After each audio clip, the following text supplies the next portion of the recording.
تا حالا شده حس کنید که انگار قلبتون داره از قفسه سینه‌تون میاد بیرون یا دستاتون سرد و عرق کرده وقتی توی موقعیت مهم قرار میگیرید؟ چرا این اتفاق میفته؟ امروز قراره بفهمیم استرس از کجا میاد و مهمتر از اون چطور میتونیم کنترلش کنیم. خوش اومدید به کانال نقشه پیروزی. اگر دوست داری یاد بگیری چطور استرستو مدیریت کنی و توی موقعیت‌های سخت خون سرد بمونی، تا آخر این ویدیو با من همراه باش. قبل از اینکه بریم سراغ راه‌های کنترل استرس، اول باید بفهمیم استرس چیه و چطور شکل میگیره. استرس واکنش طبیعی بدن به فشارهای روزمره است. وقتی بدن ما با چالشی روبرو میشه، هورمونایی مثل آدرنالین ترشح میشن تا بدن آماده مبارزه فرار بشه. این واکنش برای بقای ما ضروریه، اما وقتی زیاد از حد باشه میتونه به ما آسیب بزنه. حالا که فهمیدیم استرس چیه، باید ببینیم چطور میتونیم جلوی این سیل هورمون‌ها رو بگیریم و به آرامش برسیم. استرس میتونه به دلایل مختلفی ایجاد بشه، از فشارهای کاری یا تحصیلی گرفته تا مشکلات خانوادگی و حتی مسائلی مثل ترافیک یا منتظر موندن توی صف. وقتی این اتفاقات رو تجربه میکنیم، مغز ما اونا رو به عنوان تهدید تفسیر میکنه و سیستم عصبی ما رو به حالت آماده باش در میاره. نکته جالب اینجاست که مغز ما نمیتونه تفاوت بین یک تهدید واقعی و استرس روانی رو تشخیص بده. بنابراین حتی فکر کردن به مشکلات هم میتونه همون واکنش فیزیکی رو ایجاد کنه. بریم سراغ علائم استرس. استرس ممکنه به شکل‌های مختلفی ظاهر بشه. بعضیا سردرد میگیرن، بعضیا تپش قلب دارن، بعضیا ممکنه حتی دچار مشکلات خواب بشن. از اون طرف استرس مزمن میتونه مشکلات جدی‌تری مثل افسردگی و اضطراب رو به دنبال داشته باشه. اگر این علائم رو تجربه میکنی، وقتشه که به فکر مدیریت استرس باشی. در ادامه چند تا تکنیک ساده و کاربردی برای کنترل استرس بهتون معرفی میکنم.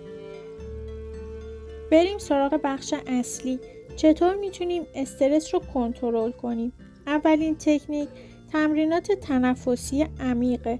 وقتی حس میکنی استرس داری، یه جای ساکت پیدا کن، چشماتو ببند و چند بار نفس عمیق بکش. شاید باورتون نشه، اما این کار به مغزت سیگنال میده که همه چیز امنه و میتونی آروم باشی.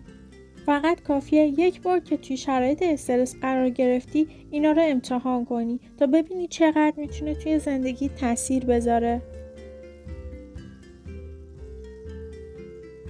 دومین تکنیک که خیلی به خود من کمک کرده فعالیت بدنی و پیاده رویه. حتی یک پیاده روی کوتاه میتونه بهت کمک کنه از استرس روزانه فاصله بگیری و ذهن خودت رو آزاد کنی. سومین روش نوشتن افکاره. اگر نمیتونی از دست استرس خلاص بشی، افکارت رو روی کاغذ بیار. این کار بهت کمک میکنه احساساتت رو بهتر بفهمی و کنترلشون کنی. قبل از اینکه یادم بره بهتون بگم اگر دوست دارید این تکنیک ها رو بیشتر یاد بگیری و ریشه یابیش کنی و با تمرینات جدید آشنا بشی، پس حتما کانال منو سابسکرایب کن و زنگوله رو بزن تا هیچ کدوم از ویدیوهای بعدی رو از دست ندی. خیلی برای من مهمه. لطفاً براش حداقل 5 ثانیه وقت بذار بهش فکر کن. اگر این ویدیو برات مفید بود، خوشحال میشم نظرتو توی کامنت ها بهم بگی. اگر سوالی داشتی حتما بپرس تا تو ویدیوهای بعدی بهشون جواب بدم. میخوام چند تا تکنیک موثر برای کنترل استرس از زبان بزرگای عالم بهتون بگم. تکنیک تنفس دیافراگمی. آقای بنسون، پزشک و استاد دانشگاه هاروارد، مفهوم پاسخ آرامش رو معرفی کرده.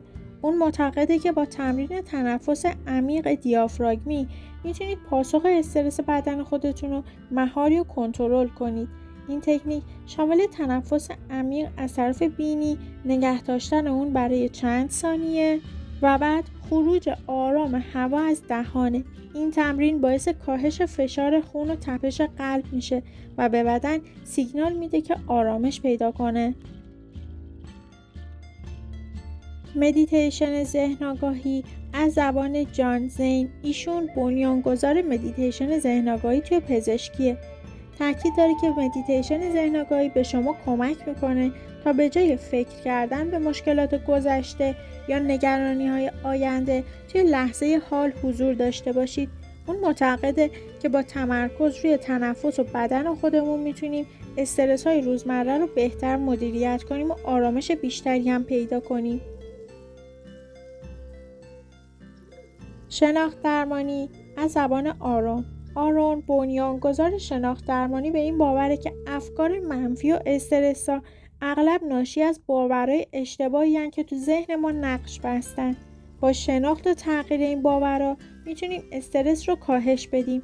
اون پیشنهاد میکنه که افکار استرس‌ها رو به چالش بکشید و با تحلیل منطقی اونا رو به باورهای مثبت و واقع بینانه تبدیل کنید. اما اینکه چطور بتونیم باورهای مثبت و واقع بینانه‌ای توی خودمون ایجاد کنیم همیشه بحث برانگیز بوده که در مورد این موضوع ویدیو ساختیم. لینک ویدیو رو میذارم، از دستش ندید. ورزش منظم از زبان میهای. روانشناس برجسته و پدید آورنده مفهوم جریان معتقده که ورزش منظم میتونه به ایجاد حالت جریان کمک کنه که این خودش باعث کاهش استرس میشه. فعالیت‌های فیزیکی مثل پیاده روی، دویدن یا یوگا میتونه به تخلیه انرژی منفی و افزایش سطح هورمون خوشحالی کمک کنه. خواب کافی از زبان آقای واکر. آقای واکر نویسنده کتاب چرا میخوابیم توی اهمیت خواب کافی برای مدیریت استرس تاکید داره. اون معتقده که کمبود خواب باعث افزایش سطح هورمون‌های استرس مثل کورتیزول میشه. به همین دلیل حفظ برنامه خواب منظم و کیفیت خواب مناسب میتونه به طور قابل توجه استرس رو کم کنه. این تکنیک‌ها بر اساس پژوهش‌ها و توصیه‌های بزرگان علم میتونه به شما تو مدیریت بهتر استرس کمک کنه. مدیریت استرس یه مهارته که میتونی با تمرین به دستش بیاری. یادت باشه که هیچ وقت نباید خودت رو تحت فشار بذاری. هر روز یه قدم کوچیک بردار و با تمرینای ساده شروع کن. ممنونم از اینکه تا اینجا همراه من بودی. یادت نره این ویدیو رو با دوستات به اشتراک بذاری تا اونا هم بتونن ازش استفاده کنن. تا ویدیوی بعدی، خدا نگهدار.